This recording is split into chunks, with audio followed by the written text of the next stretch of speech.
Welcome to the SGV Master Key, a show where you will hear personal stories of triumph over failures and how others successfully navigated the unique landscape that is the San Gaberial Valley. What makes us different? Well, just like you, we have chosen the San Gaberial Valley for our home or businesses or both. We believe it is the people and small businesses that make this community great, and we love to share their stories with you. We always encourage your questions and feedback, and you can find all of our contact information at sgvmasterkey.com. Here are the hosts for the show, Russell Mono and Scott Warmoth. All right, we're back with another episode. Scott, when I first met you, it was a while till we started playing basketball, and we were competing in basketball one-on-one, and I remember thinking to myself, man, this guy never gives up. I couldn't because you were too good. I mean, it would take everything I had to beat you. And then that was even more strengthened later on when we started hiking and we would compete at that. And I already knew that about you, but it sort of solidified that you just had this spirit that wouldn't quit. Yeah. I don't know about myself, but, I look at other people and I see, a certain indomitable spirit about them. And I really respect that. And I just feel that kind of person, is the kind of person I would like to be, or mold myself after. Sure. That's a really admirable quality. When I think of our next guest here, that's definitely a quality that I associate with him. Today we have Eszylfie Taylor. Welcome to the show, Eszylfie. Thank you for having me. So you have so many titles. You're involved in so many things. What is a title that you would give yourself? Serial entrepreneur probably is the best depiction of who I am. But by trade, I'm a financial advisor.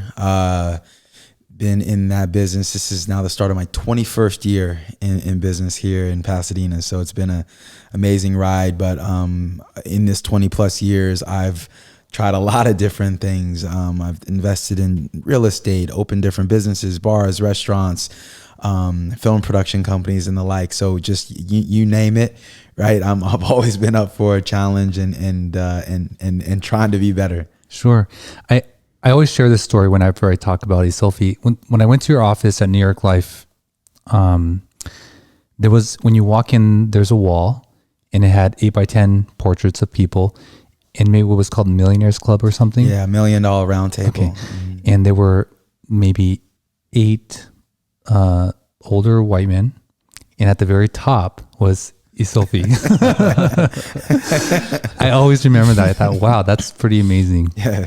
Well, I understand you to be very successful, but I also understand that you have failed. And I'm curious about your thoughts on failure and success. Yeah. And what does one mean and what does the other mean? Sure.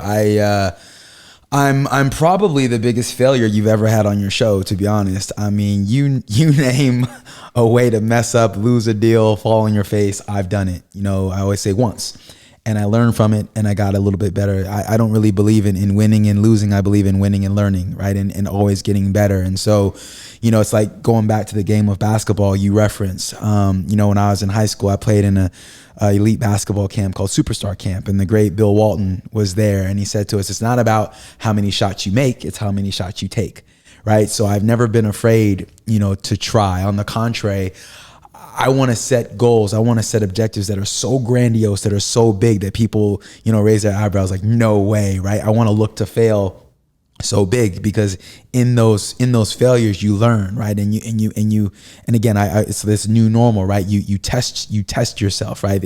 If you break a bone in your body, when that bone mends, it comes back stronger, right? And so that's how I've taken all these failures and things and and challenges that I've experienced in my life. And rather than letting them consume me or keep me down, I gain encouragement and strength because I've been able to overcome and hit new heights. So I always say how you do some things is how you do everything, right? So whether it be in my financial advisory practice, business, basketball, everything that I do, I'm going, 100%. And I never, it's okay for me not to win, right? But it's okay. It's never okay not to give maximum effort.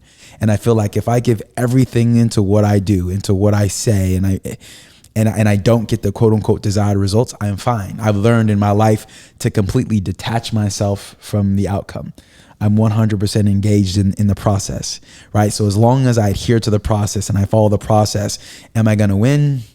Maybe not. I don't control. You say this so much better than I do, but I've always had that same thought, and I've always wanted to, when it comes to advising or counseling or mentoring young people, I always want to tell them, I want you to go out and fail. Mm-hmm. I don't want to tell them, I want you to go out and be successful. Mm-hmm. I want to tell them, I want you to go out and fail. Because that's when you see the true mark of a person and a character, is when they go out and fail. For sure. I mean, I always say character is how you act in the face of adversity, right? If I drop a brick on your foot, the first thing come out of your mouth, that's your character, right? Because you're in conflict, you're in pain, and it's easy to be pleasant when everything's going your way. It's easy to be nice and respectful when all the things are in your favor, but when things are against you and you're standing by yourself and there's that 1% chance you can come back, how do you react? How do you treat others? How, where's your mind, right? What's your mindset? And so, that's it. And really, to me, success is simply the byproduct of those who can endure the most pain, right? Those who can endure the most pain, those who are obsessive enough to continue to press on in spite of all, those are the people who are successful. I don't care whether it's business, athletics, entertainment. You'll never tell me a story of someone who's reached the pinnacle of success in their career. It's like, yeah, I tried it out and just all worked out from the beginning and I'm here, right? Like I was sleeping on the couch, right? I was digging in trash cans, right? I didn't know how I was going to put gas in my car. Those are the stories. And certainly some of us have, bigger hills to climb than others, but there's always a struggle. There's always a moment where we go, did I make the right decision? Like, is this for me? And you decided to continue and press on or stop. And that's the difference, right? When you think about it, even in my line of work as an advisor, you talk about my time at New York Life, right? Where I started my career. Every single advisor in that company has access to the exact same products, right? They cost the same, they perform the same. So why do some people do better than others? It wasn't like my products is better than other people's or less expensive than other people's. It's all the same. And so it's really the process and your work and your determination that dictates your success, right? So oftentimes people put so much on a part. Well, I'm disadvantaged, or I don't have this, or I don't have that. It's really, it's really on you, right? So where did you develop that? What's the story of young Eszylfie? So I have an interesting background. So my name Eszylfie in and of itself is a Ghanaian name. My father's from Ghana, West Africa. So Eszylfie means son of God. So right off the jump, I have a lot to live up to, right? Like there you go. You set the bar really high from there, right? So my father's from Ghana, right? Scholarly guy, double PhD, British boarding school, like that guy, right? So I grew up with a high level of discipline and level of respect, right? My mom, conversely, is American, grew up in like Jim Crow South, North Carolina, literally having to leave school as a child to pick cotton, right, to make ends meet. But yet very regal, very, very, very intelligent, prideful. And so my parents instilled that into me. I mean, as a kid, every day, my mom would drop me off at school and say, be a trendsetter. Right. My father would tell me as a child every day, be the best or among the best. So I never felt disadvantaged. I never felt like less than. I always felt like the bar was set so high, and I was fortunate enough to have good coaches around me. I mean, they made me believe I could walk on water. I'm a huge believer of nurture over nature. I believe we're all built and made inherently a particular way, but our environment certainly shapes who we are, right? And so, not, again, I can't say, yeah, everything always went my way, because on the contrary, it did not, right? I have far more stories of falling on my face than than succeeding, but I just kept driving. And now literally it's like, wow, 20 years in business, and I look back at where I've come, like, wow, okay, like I've kind of done a lot, but I never made it about getting to this point, right? I just made it about just continuing to press forward and continuing to be better, right? In life, you're getting better or you're getting worse. There's no staying the same. So I always want to get better, right? And that's what got me here. So I would expect or suspect that even if you're failing, you felt you were a success. For sure, because I put out maximum effort.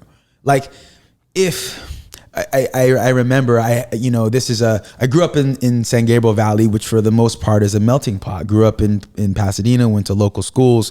I went to Arcadia Christian Elementary School, and this is in the 80s. I'm dating myself. Now this is in the 80s. And at that time, Arcadia, now today it's predominantly Asian, but then it was predominantly white, right? And my mom worked for Social Security in Arcadia. And at the time, my brother and I were literally the only kids of color in the entire school.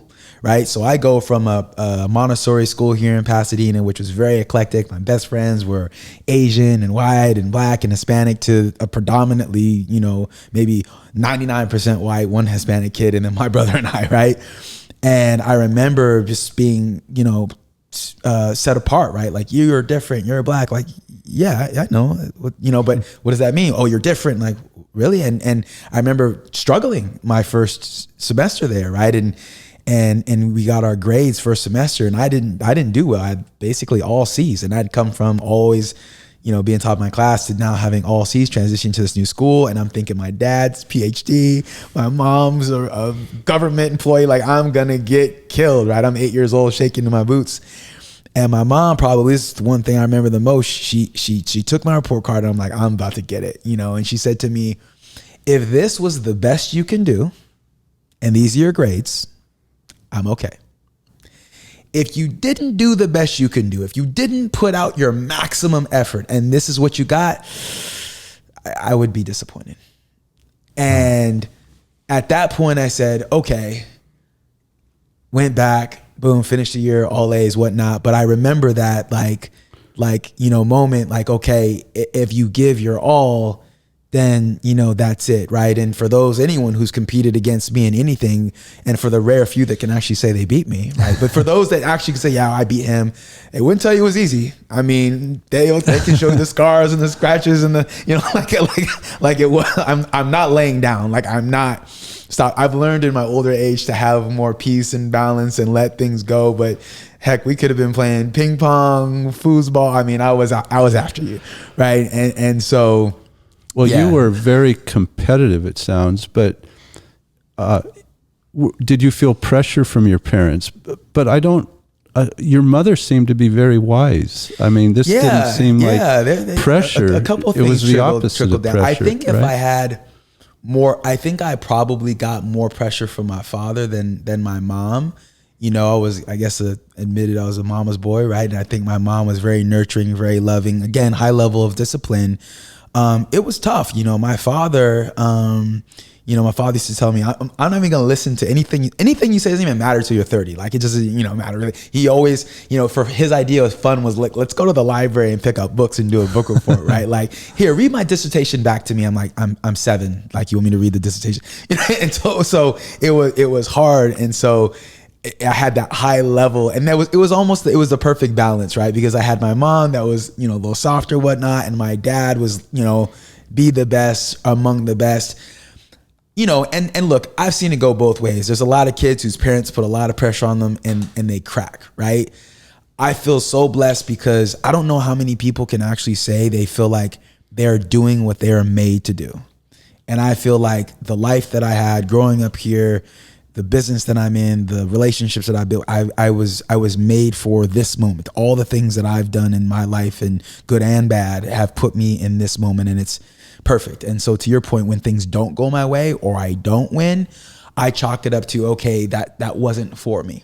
or the timing wasn't right, and which we can all now attest to, being, grizzled veterans of business ourselves, is that sometimes when you think you should have something and you think you deserve something and it didn't happen, later on you realize, wow, I got a better opportunity or another door open that was way better than what I thought I should have had, right? And so if something doesn't go my way today, I go, okay, like that wasn't for me, and I dismiss it as something else is coming, and not maybe even something better, but just that path wasn't for me. And that's how I choose, to look at things. Right now I'm working on a reality show called Mind, Body, Money, and I'm producing this show independently. It will air in national television top of next year.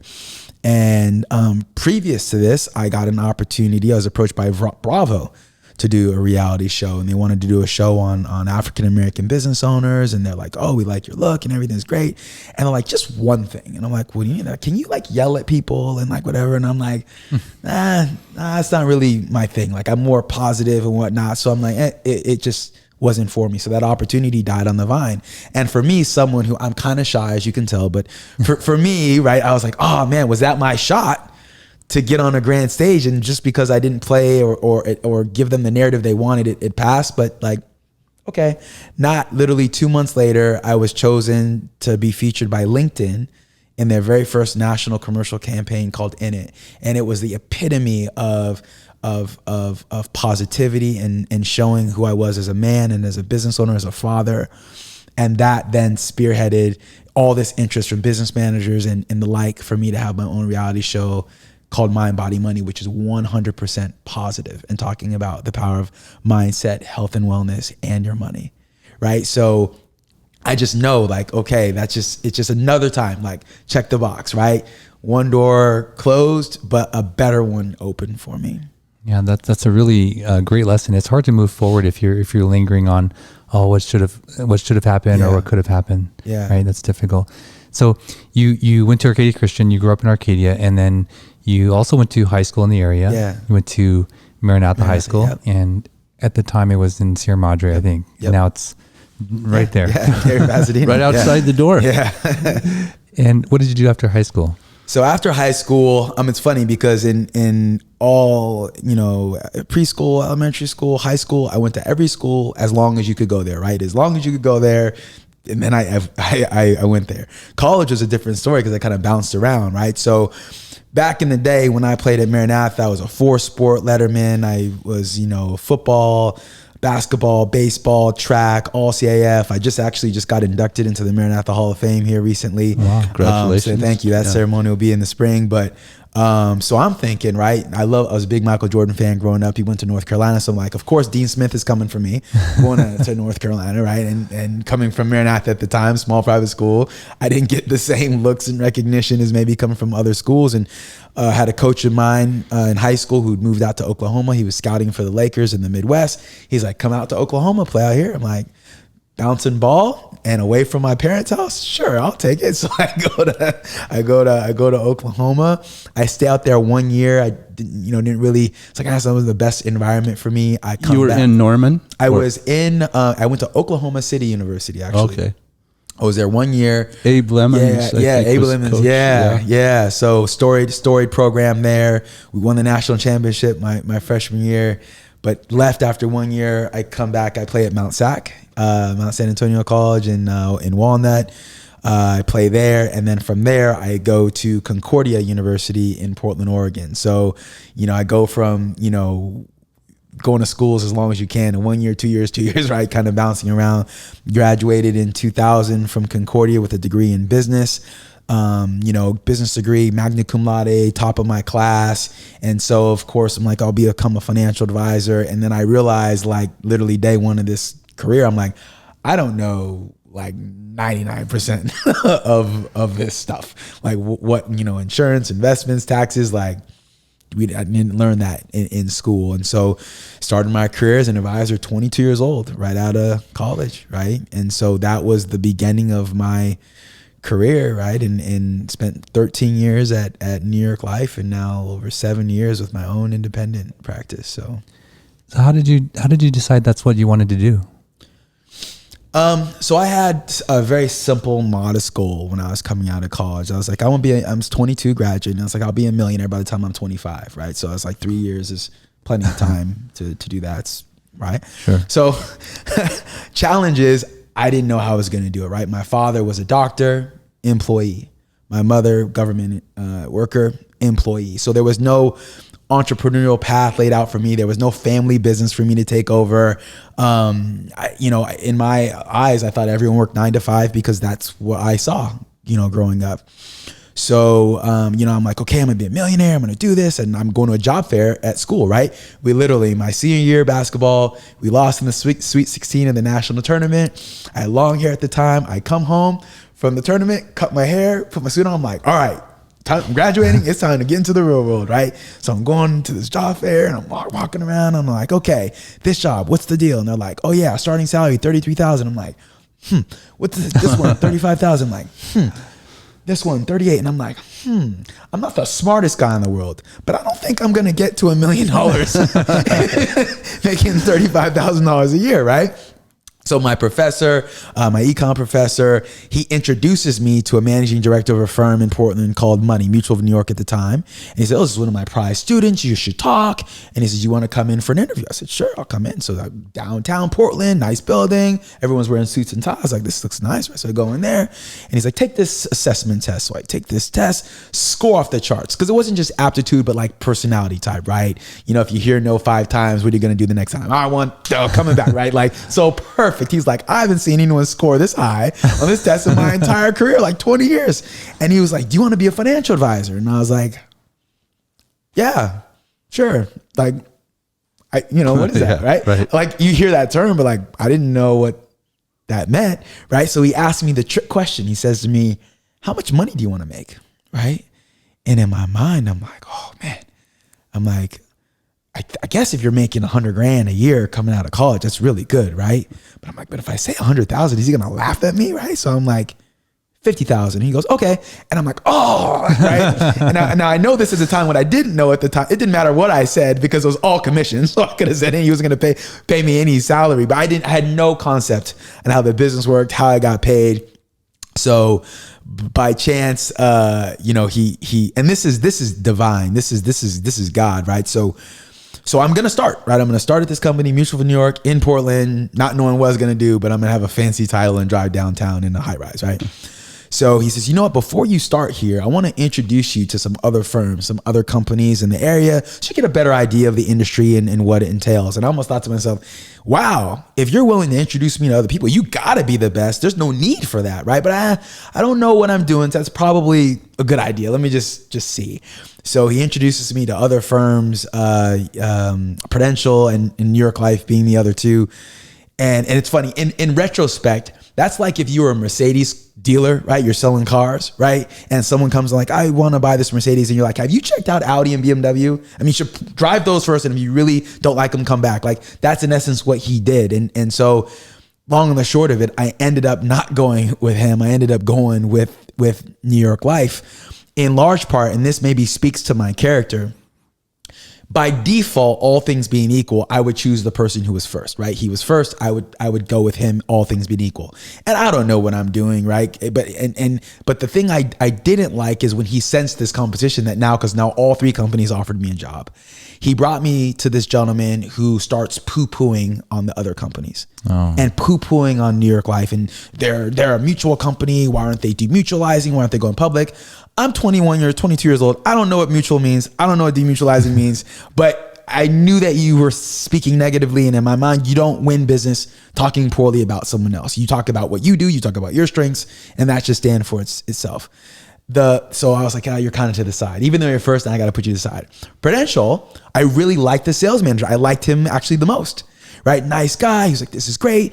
But when he was showing me the compensation plan, he explained to me, when you sell, right, we put your commissions in this bucket and we siphon some money out to you every month for the months that you don't do well. And I said, so if I do really well, I don't get my money. It goes into a bucket and I only get a portion of that every month. He goes, yeah. So, for months when you don't do well. And I was like, don't do well.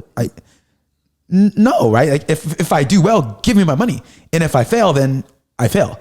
right? And so that's what basically got me to choose New York Life, right? I looked at the comp plan, right? I don't know anything about life insurance. I don't know anything. And he said, do you think you can get 2 people a week to give you $100 a month for life insurance? And I thought, well, hell, I spent $100 on shoes. So why wouldn't somebody spend that on insurance? I was like, sure. Like, I don't know. And he goes, if you do that every single week, this is what you'll make. And he shows me the spreadsheet. And I'm like, yep, I can do that. I can do that. And that's what got me into the business. Admittedly, when I came into this business, it was like, I wanted to make money. I wanted to be free. Like, and I wanted the stuff. And today it's completely flipped on its head. Today, I know that the money that I make is simply a byproduct of me helping people, simply a byproduct of me serving, the community. So today there's not a dollar amount that you can write, a check you can write me that would get me to stop, that would get me to off this mission of helping people and empowering the community. So it's been an interesting journey. As I look back, I can't even believe it's 20 years. But. So you're saying at that time, money was your object. Your decision making was based on the money that you would make. Mm-hmm. But you were successful, or were you not successful with that approach? Yeah, I mean, it's a very difficult industry to go into. The stats are, I believe, 66% of advisors don't make it past 6 months. 88% of advisors don't make it past 3 years. So a very high turnover rate in the industry. I survived, right? I think I made like 52 grand my first year, made like 58 my second year. That was good money though. Yeah, relatively speaking, I guess. I was able to buy my first house at 23, right? And grow from there. In Portland, or? I when I chose New York Life, going back to that story, I said, I'm choosing New York Life. The guy was like, that's awesome. Or rather, I said, I got good news and bad news for you. He goes, what do you, and he's like, what do you mean? I was like, what do you want first? He said, I want the good news. I said, the good news, I'm choosing New York Life. He said, okay, great. Well, what's the bad news? I said, I want to move back to LA. Right? So I thought it'd be better just, to be home back here, my roots, whatnot. So I came back, but I grew and consequently I've had 20 straight years of growth, right? My sales process, my language, my engagement with clients has completely changed over the 20 years. I've developed a system called the Taylor Method. I train advisors globally.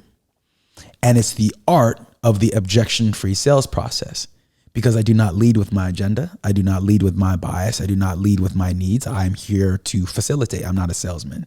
So rather than saying, well, I'm going to sell this because I make the most here, I'm going to put them in this program because I get commission, the money doesn't really matter. I'm here to serve you, right? And there's plenty of days where I make a lot of money. And there's plenty of days where I make nothing, but I help people. Right. And for, in my mind, it will all even out in the end. Sure. You talk about doing it for these reasons to give back to the community and not so much the money now. You do other things in the community, right? Can you talk a little bit about that? Very active in the community. Closest to my heart is probably my work with Future Stars. It's a nonprofit I founded probably about 18 years ago. So I do a youth basketball camp every summer, with the exception of this last summer, we had to put a pause because of COVID, but it's great. About 15 years ago, I created a charity component, a fundraising component. I do a golf tournament every spring to raise money so that I can scholarship kids to come to my camp. Going further, I created another that's called the Eric Tracy Scholarship Fund. And then I created another scholarship fund. I started doing a gala. Last year was our first, and this was supposed to be our second, but I started a gala also to raise money to not only scholarship kids to go to my camp, but to provide them with educational scholarships to finish high school, college, and the like. So that's great. I'm a Rotarian here in the city of Pasadena. I sit on the board of March of Dimes, Los Angeles board. I sit on the board for Children's Hospital and a fundraising committee.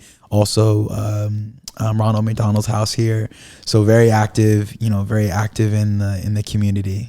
So member here, the University Club in Pasadena, City Club downtown. So I'm shaking hands, kissing babies every day. Well, I'm honored that we had the pleasure to have you here, given that schedule is really busy, I imagine. Yeah. Okay, so you have this camp. You you have your own insurance company now. What other adventures have you gone into besides So, one of the most exciting projects for me right now is the show Mind, Body, Money. So I'm really excited about that. I'm not only starring, but I'm executive producer of the show as well. So I'm doing it that way. I'm doing the whole show independently, and then I'm going to license the completed series to a network thereafter. That way I own the content and I control the narrative. So excited about that. I've got a radio show on Dash Talk Radio called Ask the Experts. So that comes on the heel of a book that I wrote called Ask the Experts, where I bring in a variety of experts in arenas from finance to banking to law to health and wellness, just to empower people, right? I do that. I'm a yoga instructor. Yoga, I found that probably about 12, 13 years ago, started practicing and fell in love with it. In the last about 4 years now, I've been teaching yoga as well. And that's another just great way to connect with the community. So I love that. So, and then, probably my prized possession are my 3 daughters, right? I got three beautiful daughters, Naya, who's 13, and then twins, Shay and Zoe, who are 11. I used to pray to God that he sent girls to hang all over me, and he took me literally and was like, here's 3 of them. So be careful what you ask for, you might get it. But that's my life, and people go, man, how do you do this? Do you sleep? And I'm like, I sleep very well, right? Like when I go to bed, I'm out. But they always say, right, if you want to get something done, give it to somebody really busy, right? I imagine the listeners right now are just shaking their head like, how can one person do all these things? Well, there's just so many directions to go, with the things that you do and the thoughts that you have. And I was watching one of your videos talking about innovation or innovation, imitation, and idiot, the 3 I's, right? So you're a very good public speaker. You're probably very photogenic, so this leads to, your show and that type of thing. But I am just really fascinated by where you came from. You talked about your mother as basically a sharecropper's life? Yeah, I mean, she grew up in North Carolina, and it's one of those things where, as a child, I would go back to the community that she grew up in, and my grandmother had her house there in a little city called Maxton, North Carolina. And it's interesting. My mom is the youngest of 7, but each one of her siblings, all of them, all went on to be successful. Every single one of them, right? So as a kid, I didn't know that my mom was poor. Truthfully, if she hadn't told me, she's articulate and confident and headstrong, right? And so for me, I always saw it's the character of a man, it's the character of a woman that I learned to judge, not their possession, right? And for me, this is probably one of the most humbling experiences I had. Like I said, at the onset of my career, it was about money, it was about possession, it was about achieving things, it was about title. And I remember one day, I'm 30 years old, I'm relatively young. This is probably around when we met 10, 12 years ago. I remember I pulled into my driveway one day. I had the $1 million house, I had the Mercedes, I had the wife, I had the baby girl at home, one daughter at the time. And I stopped in my driveway and I went, uh-oh. Because at that moment I realized I wasn't happy, because I made happiness about stuff. I made happiness about achieving things. And it wasn't about the engagement. It wasn't about the depth of relationships for me at that point. It was about stuff and pressing on. I wasn't enjoying the journey. I was just trying to get to the destination. And so since that point, I feel blessed to have hit that pinnacle early on in life, young enough where I still could do something about it, because I feel like so many, and probably a lot of listeners, are sitting there right now thinking, I'm not happy because I don't have this house, or I'm not happy because I don't have this car, I'm not happy because I haven't gotten that promotion. And to be honest, if I gave every single listener on this call right now, watching this show right now, $1 million, in 1 week, you would be no happier or sadder than you are right now. Right? Because it's not about money. I'm sure you guys are familiar with the happiness quotient. I think the number is $73,000. Basically, when you're making $73,000, making more money doesn't make you any happier, right? And again, maybe you can buy a nicer house, nicer car, maybe wear nicer clothes, but at that level, you can afford the essentials, right? Food, clothing, shelter, transportation.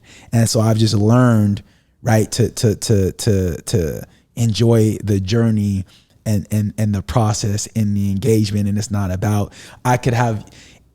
if I won the lottery today and you're like, here you go, Eszylfie, you won $200 million, right? I would be at work on Monday, Sure. holding all my appointments, because it's not about that for me anymore. Yeah.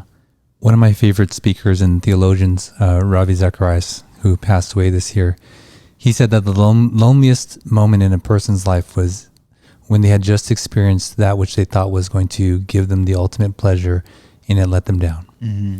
And the pursuit of just pleasure and things is so empty in the end. So we ask each guest to bring an item with them. So what did you bring, Eszylfie? I brought a book. I'm not the biggest reader, I'm telling, and which kind of makes sense because I'm so busy. Like, when am I ever stopping to sit down and read? But this book is very important to me. It's called Ask the Experts. It's a multi-author book. It's a collaboration. I love collaboration. I love leverage. J. Paul Getty is the first recorded billionaire in United States history. He came up with the wealth building principle. Stated simply, I'd rather earn 1% effort from 100 people than 100% of my own.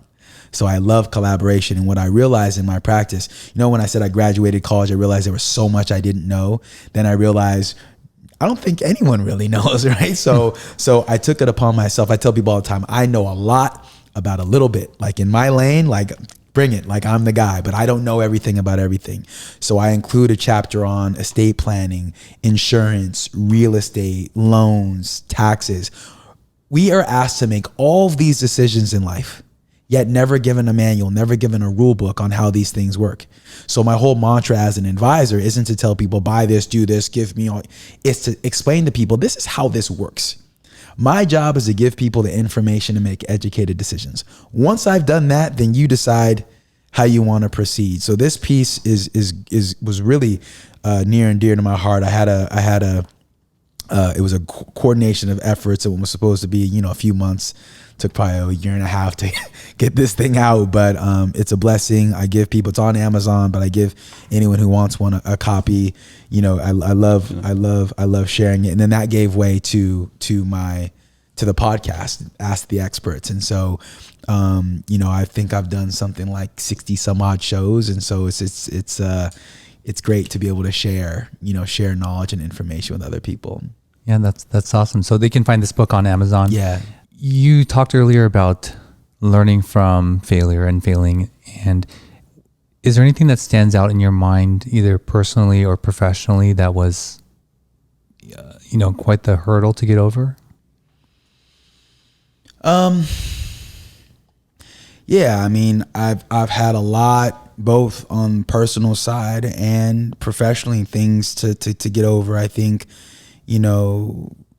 we all want the storybook life, right? We want the house and the marriage and the kids and all that stuff. And I've gone through a lot, professionally, being at a big firm. And to your point, I was when I left New York Life, I was ranked in the top 50 in the entire country out of 13,000 advisors nationally. And I started over, right? I bought my first house, like I mentioned, when I was 23. By 27, I owned 15 properties. Bad timing, because I bought those properties between 2003 and 2007, right? And so when the stock market drops, I went from my $1 million pinnacle, I did it, to like negative, and again, had to start over, right? Relationships, I was, married, through divorce, right? And now I've got these 3 daughters and going through divorce. How do I co-parent and the like? And so learning, through these business things, I'm better. I've learned I can advise my clients better, not because I read about it in a book or saw it on a television show, because I've lived it. And I've been around, I think by my estimation, I've done something like 21,000 client meetings. So I've seen a lot right? You name it, I've been through it. So I'm able to be to tell people and share those things. And then personally knowing, okay, what were the frailties? What were the mistakes I even made in my own relationship? Now, knock on wood, I'm so blessed, fortunate to have a great relationship, with my daughters, with my, with their mom. And we're committed to raising the best, girls we can, right? Together and going through that. But okay, how can I learn from that? How can I be better in new relationships and new engagements, not just romantically, but in friendship and everything with people across the board? And so while these things certainly hurt and they leave their scars, it's like, your past does not have to dictate your future. Right. And so, okay, I went through these things. Some of these things really sucked and they hurt, but okay, all right, I've gotten through them. Right. And I love the adage that, it does not rain forever, right? Storms will pass, right? And a lot of times when we're going through rocky times and storms are coming, we're like, oh man, this is killing me, right? But sometimes storms don't come to destroy us, right? Sometimes storms come to clear our paths. Sure. And sometimes when you're in the midst of all this calamity, there was COVID, right? It would have been like pulling teeth, truthfully, to get me to sit down in casual clothes on a weekday, right? To engage in something like this, because I would have felt guilty. I'd have said, no, it's there's working hours. Like I could be with a client. I could be doing something, right? And so learning, even in my grizzled old age now, is 30-13. You do the math. To give myself grace, to take a beat, to have balance, and realize like it's okay. Like it's okay if I exhale. It's okay if I sit down. It's okay if I, take a moment, for myself. And so I'm always learning. I'm so excited for life. Right. And I love the fact that I don't know what tomorrow is going to be. That brings a lot of people anxiety, not knowing what tomorrow is going to bring. A lot of people are up in arms of that. And that's what I love most about life, that there isn't a definitive path, that there isn't a ceiling. And good or bad, whatever you think about this country, the one thing that America affords us all is the right to change our stars. There's a lot of places in the world where if you're born into a certain social class, that's where you stay, right? If you're impoverished, you're staying impoverished. Here, how many stories of people that, my mom was a school teacher, my dad was a gardener, and I became a multimillionaire, right? But just this cautionary tale, how many people come from affluent households and things and took for granted what it takes to get, and more importantly, keep wealth, and lost it all, squandered it, right? And so I have this unique perspective of 20 years in this spot of seeing both scenarios, sitting down with people that make $100,000 a month, that live paycheck to paycheck, sitting down with people that never made more than $100,000 a year in their entire career that retire multimillionaires, right? So I feel blessed. Like I'm literally intimately involved into like thousands of people's lives, right? And gets pretty hairy during the holidays because I got a lot of cards and gifts to send. but it's a blessing nonetheless. So I feel like I have a great perspective on life and have learned a lot, not only because of my own failures, but just watching others. You described a moment in your life where you pulled up to your $1 million house and you're in the Mercedes and you realized that you weren't happy. I'm interested to know how you turned that around. Like what was the actionable things that you did to really change that direction in your life? But let's take a quick break and we'll get back to that. Sure. The legal process can be intimidating. You don't know where to start and you're unsure of what to expect. The attorneys and staff at the law offices of Scott Wormuth have been serving the San Gaberial Valley for over 35 years, helping people just like you navigate through the legal process and ensuring you're treated fairly. You can find them at law888.com or call 626-282-6868. That's 626-282-6868. All right, we're back with Eszylfie. So how did you turn that around, your pursuit of what made you happy? The pursuit of happiness, right? The definition of insanity is doing the same thing over and over again and expecting a different result. So immediately when that realization came over me, I thought, okay, I've got to do something different, right? If it's not like I'm unhappy, I'm just going to keep doing the same things and it will change. And I think, by that definition, there's a lot of insane people running around because they can recognize I don't like something in my life or this, but they don't do anything about it, right? And so I look at perception, right? And perception is not the truth. Perception is simply what you see, right? And if you don't like what you see, then change it. And if you can't change it, then change the way you think about it, right? So I look at, okay, what are the things in my life that I have control over, that I can change? And let me focus on that. I can't make the two of you do anything that you don't want to do. I can control what I say. I can control my behavior. So that's really all I focus in on, right? Try to do unto others as I would want done to me.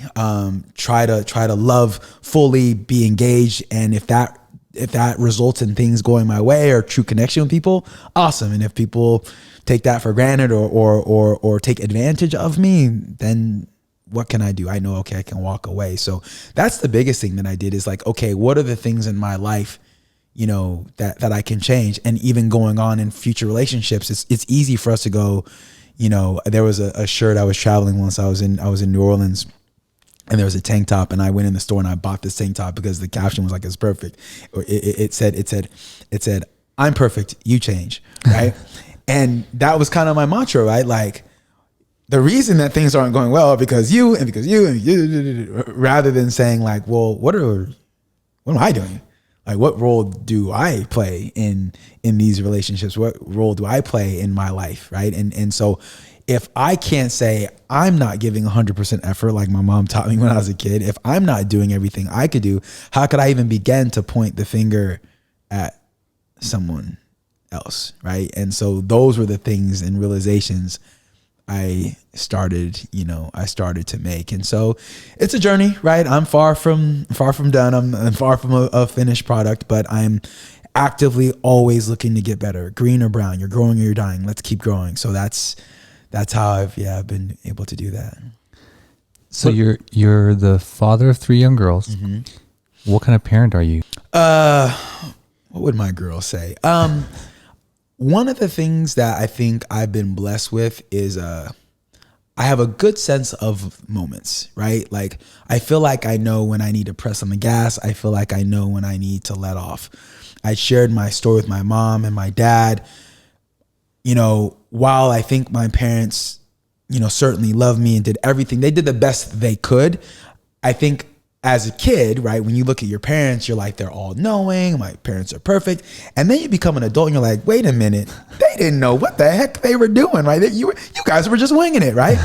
and so, of course, I'm like, when I'm a parent, I'm going to be better than them, right? Because I'm knowledgeable and I've seen these things. And so, when I look at the lessons, I've tried to take the things that I love that my parents did with me and try to get past the things that I thought were maybe harmful or not the most effective in my opinion. For example, like my mom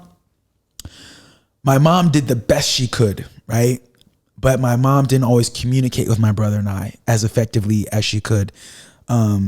Kids are smart, right? Kids are insightful. And I think my mom maybe kept stuff close to the vest, probably because she didn't want to, try to shield us from things, but, just tell us what's going on. So I really said, I got to communicate with my girls. I've been talking to my daughters like adults since they were literally in the stroller. I've always communicated with them. I always want to have good banter with them. Because respect is mutual that way.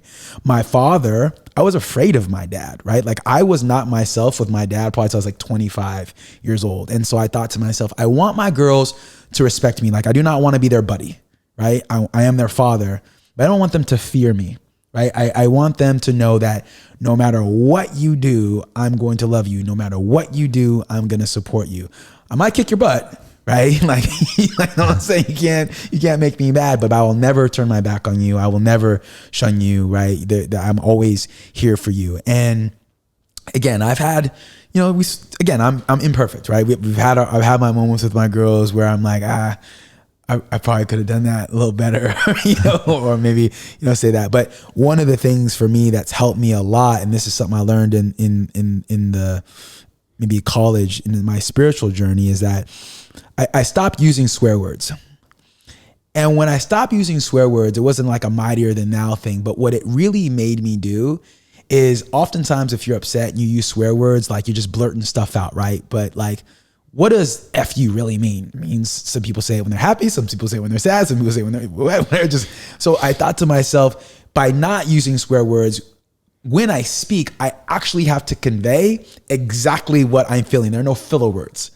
So because of that, I've learned that even if I'm really angry, I take a beat, think about what words truly articulate how I'm feeling, and then say that. So very rarely, and not this is necessarily the good thing, like I never really have to apologize. Really, I never apologize for what I say, right? I might apologize for something that I say that maybe the way that made someone feel, but I mean exactly what I say. And so that's one thing that I think that, I'm trying to show my daughters love. I'm trying to show them,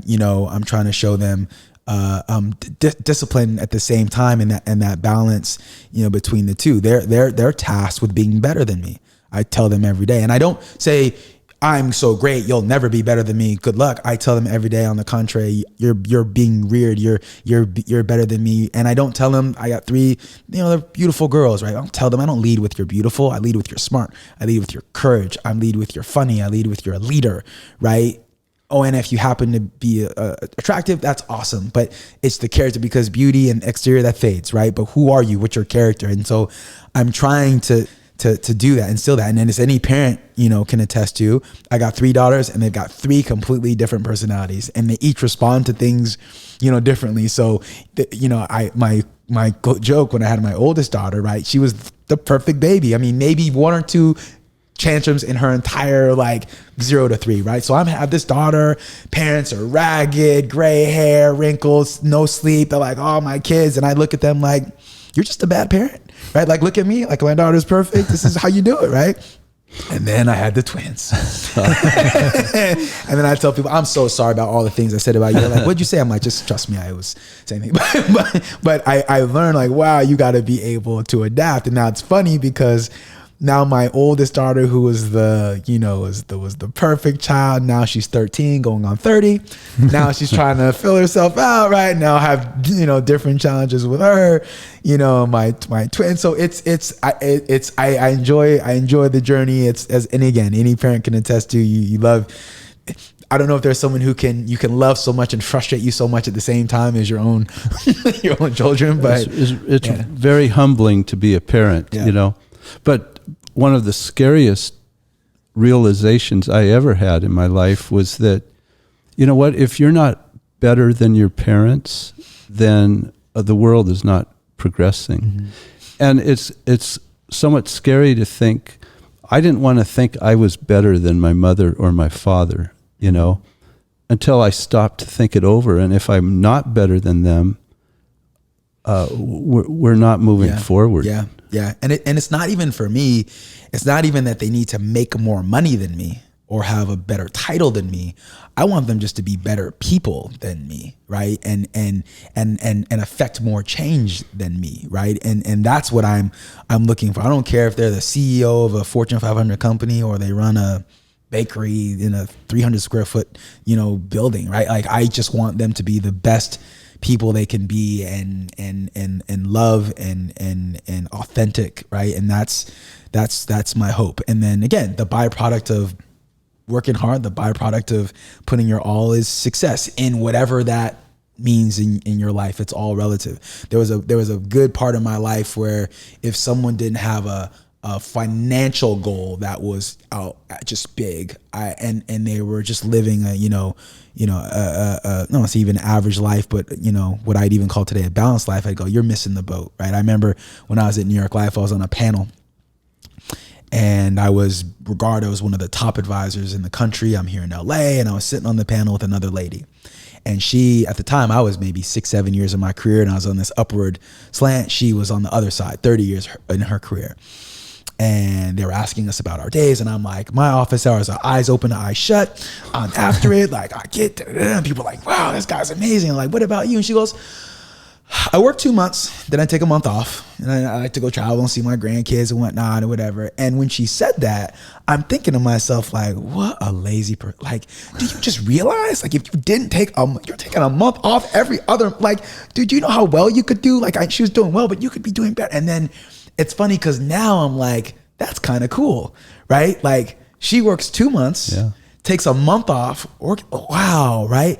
I remember meeting a guy who was like, I'm at one of the top producer meetings in the entire world. Like there's an top of the table. I'm a top of the table producer. There's 1,500 people, 1,500 top of the table producers in the entire world. I'm at this big global conference and I meet one of the top advisors in the world. And everyone's talking about their practices. And we're like, what about you? He goes, I work in January. He's like, I take all my meetings in January. And then I don't work anymore, right? And at the time I was like, if you make that in January, what would you do? And today I'm like, that's kind of cool, you know what I mean? And so you know, it's been a wild ride. But I think it's that now, okay, being okay with balance and knowing that everyone has their own journey. What's right for me isn't necessarily right for you. It's like everyone should just strive to be the best version of themselves. Sure. Since you said that you don't cuss anymore, I've been trying to imagine a discussion with your daughters where you're upset and you're like, I'm feeling really angry at you right now. You're frustrating me. Yeah. It's you know, it's I don't know. Life. This is precious, man. And again, this COVID, right? It's like when as a you know, global society have we ever been more conscious of our mortality and the like? And so life is too short to be upset. Life is too short to be angry. Life is too short to sit on the sidelines, right? I mean, we gotta go, right? And you know, here's this mantra. I think some of the listeners will appreciate this. All paths in life lead to not worrying about anything. Follow me. Do you have a problem? Yes. Can you do something about it? Yes. Then don't worry about it. All right. Do you have a problem? Yes. Can you do something about it? No. Well, then don't worry about it. Do you have a problem? No. Well, then don't worry about it. Right. So no matter what, like, don't worry about it. Right. Like, what are you gonna, you know, people, this is like, what it happened. Well, you know, what are you gonna do? Right? But this isn't something you knew when you were 21, 22. Nah, I've these are all the lessons of, this is the failure though, right? This is not being afraid to get out of the box. This is not afraid to it's this thing I say, this mantra of being bold, right? Only something good can come from being bold. Only something good. Either you're going to get something you didn't have or continue not to have what you didn't have anyway. Well, yeah, boldness. It's just ego, right? Like right. The reason people fail to be bold, everyone wants success. You want to make $1 million? Yeah. You want to own your own business? Yeah. You want to lose your $1 million? Do you want to have everyone laugh at you because they don't like your idea? No, I don't want to. But so everyone wants the accolades. Everyone wants the spoils, but not everyone's willing to do what it takes, right? And so but think about it. If I say right now, I don't own a business, I want to open a business. If I open a business and it fails, what happens? I'll have a business again. I'm basically, I'm back where I was. This is something, even you said I wasn't like this at 21. I was like, I realized I was, but it was girls. And when I realized, I used to have this mantra, I'm like, I'm just going to go and introduce myself to a new girl every day. Because the worst thing that can happen is she says, get out of my face. That's the worst thing that can happen. Or she's like, I like you. Right. So I was like, I like my chances. Right. And so interestingly enough, that was my mantra when I started my business. I'm like, it seemed to work pretty good in college. Right. I'm just going to translate that, except now it's not going to be girls. It's going to be business. It's going to be, I'm going to talk to every single living, breathing person about protecting their family and investing. Every single person. Everyone, right? And I literally think in my first few years, I think people literally was like, I feel like I need to buy something from him or he's never going to leave me alone. I coined the phrase tactful persistence as a result of that. But yeah, it's certainly evolved and changed and been refined through the years, no doubt. Yeah, well, bold acts take boldness, and not everybody has boldness, you know, but you're learning over time. And it's like the line about the guy on his deathbed. He says, darn it, you know, I was learning pretty fast there at the end, you know, but it's too late. And but you're just continually learning. Yeah. And you can't ever stop doing that. Yeah. You can't ever. Yeah. When you say, and that's, I think, why yoga resonates so much with me, because you're never done. Right? Like when I started doing yoga, there was a lot of things that I struggled with, being an athlete, not really being a yogi and really flexible and never stretching, right? There were basic movements that I struggled with. And then I'm like, okay, I got that. And then I'd see all these crazy inversions. I'm like, I'm going to do a handstand, right? And I remember flopping around and people looking at me like, what are you doing? Like, I looked so bad that like they couldn't even decipher what I was doing until one day, like, I got that handstand, right? And okay, I got a handstand. Not only I'm going to get into a handstand, I'm going to hold it for 5 minutes, right? But you're not done. Oh, you can hold it for 5 minutes. Do it on one hand, right? Oh, you can do it on one hand. Try 2 fingers, right? Now release your hands, go to the top of your head and do it no, like there's always a progression. And that's why rather than being frustrated, like, oh, another level, like that's like life. Like, no, there's constant growth and challenges. And you know, they say we use like 10% of our brain capacity. What are we really capable of, right? You guys ever seen the movie The Matrix? Yeah. Right? I live by this. Anytime in my life, and you talk about being bold, anytime in my life, I'm going to do something even that I deem to be crazy, right? Where I'm like, I don't know if I should do this, right? I reference a phrase from that movie. And if you remember in that movie, there was a scene where Neo, the star of the film, comes into the Oracle's house, and the Oracle is training all these little kids, right? That are all these like baby wizards, whatever, right? And this little boy has a silver spoon, and he's looking at the spoon and just bending the spoon, spending the spoon with his mind, right? And Neo looks at him and is like, what? Like, how the heck are you doing that, right? And the little boy says to him, the thing you got to realize is that the mind is everything. You got to realize there is no spoon. Like, this whole construct is make believe. So when you realize like you can do anything because this is all like a video game, this isn't in real life, then you've arrived. So, and he looks at the spoon and just like with his mind. So anytime in my life, I'm going to speak on stage, 10,000 people in the audience, and Eszylfie Taylor's up. And I look and I'm like, this is crazy. And I'm like, there is no spoon. And I'm out there like, I'm like, this is all fun, right? And that's how I live. Well, that's a lot of insight into your personality, your life, and the adventures that you've been on. We'd like to go into what you like specifically in the San Gabriel Valley.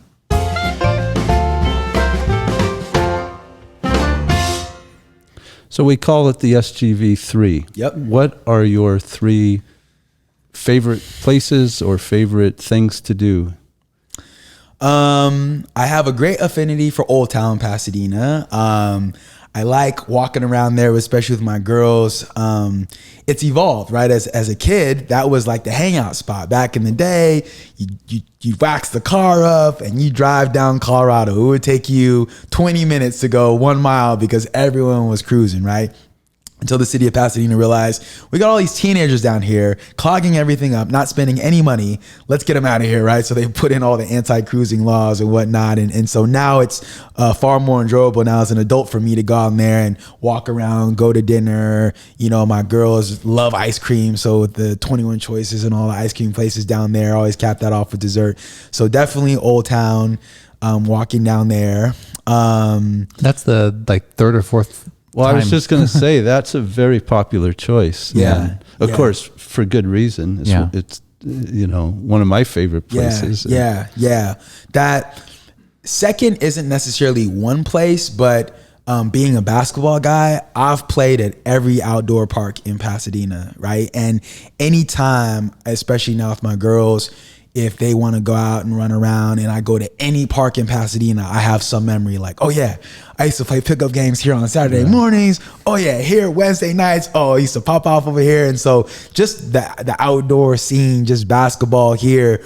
And again, not really playing much now, right? With all the injuries I was telling you about, Father Time is undefeated, right? So I had to hang it up. But you know, yoga is very much the same, right? When you go on the basketball court, everybody's the same. You drove in a Mercedes, you walked here, you took the bus.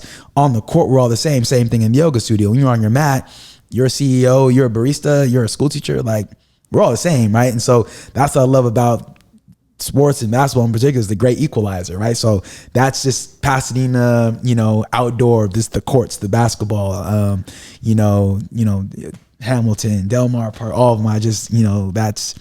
So if you showed up at the park with us, they'd be like, it's Eszylfie. It's him. And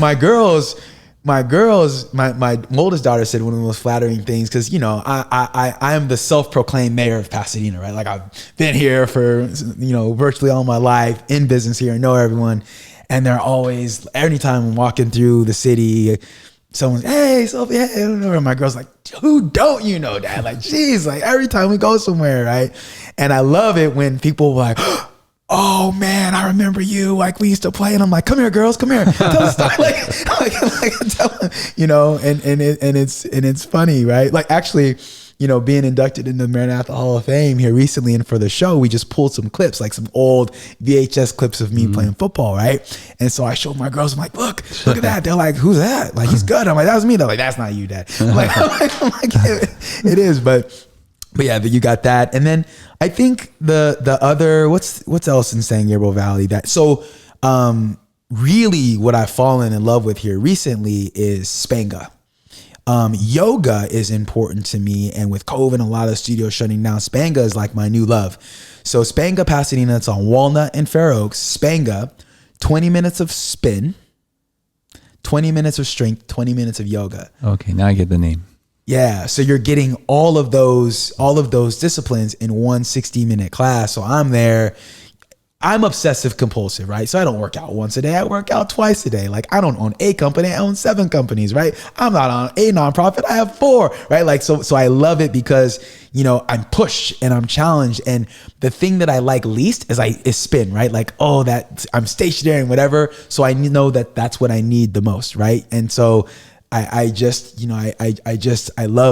that. So that's there. So I'm there, literally go there every day, and I teach there too on Sundays as well. But those are kind Where of is that? Did you say on Walnut and Fair Oaks? Okay. Yeah, on the north side of the street. So it's great. So when I look at it, and this all speaks to Old Town being community, the basketball, the courts being community and exercise, and then the Spanga also being exercise, but also for me, it's that mental push and challenge, right? Like, it's 20 minutes to spin, and I'm like, am I going to be present in this moment, or am I going to look at this clock and be like 1901, 19, you know what I mean? And that's, yeah. Oh, if you like a physical challenge, you should come to the hike that Scott and I do. We've been up well over 100 times. Wow. It's at the top of the lake. Okay. And it's not Echo Mountain. It's actually a water trail. It's the water runoff.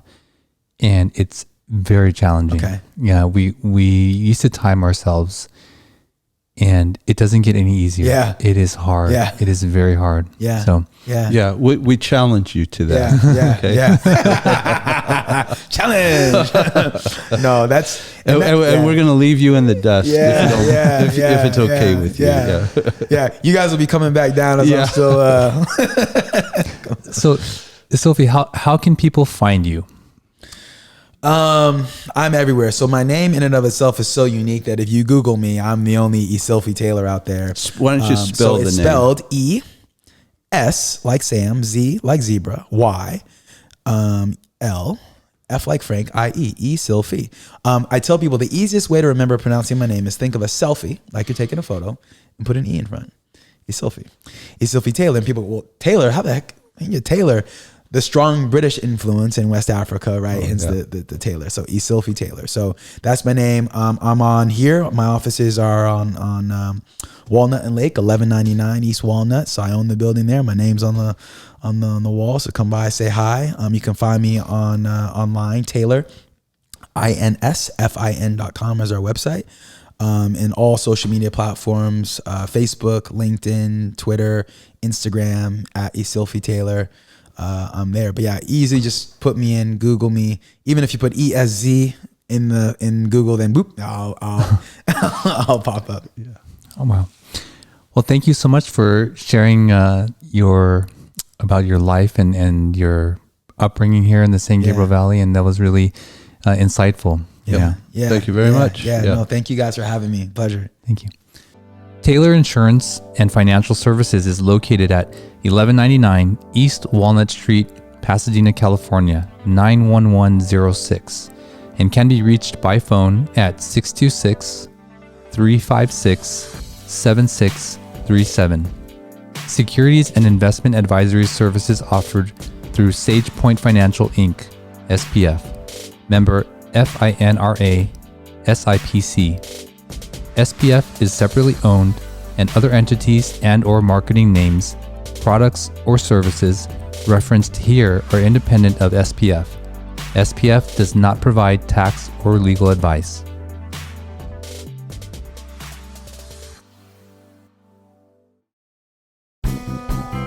Thanks for checking out another episode of the SGV Master Key. You can find the full back catalog of the SGV Master Key at sgvmasterkey.com and wherever you get your podcasts. This show was produced and edited by Russell Mono and Victoria Allers of Kind Monster Productions. Thanks again for listening or watching. We'll see you again real soon in the next episode. Nice mother. No, kind mother.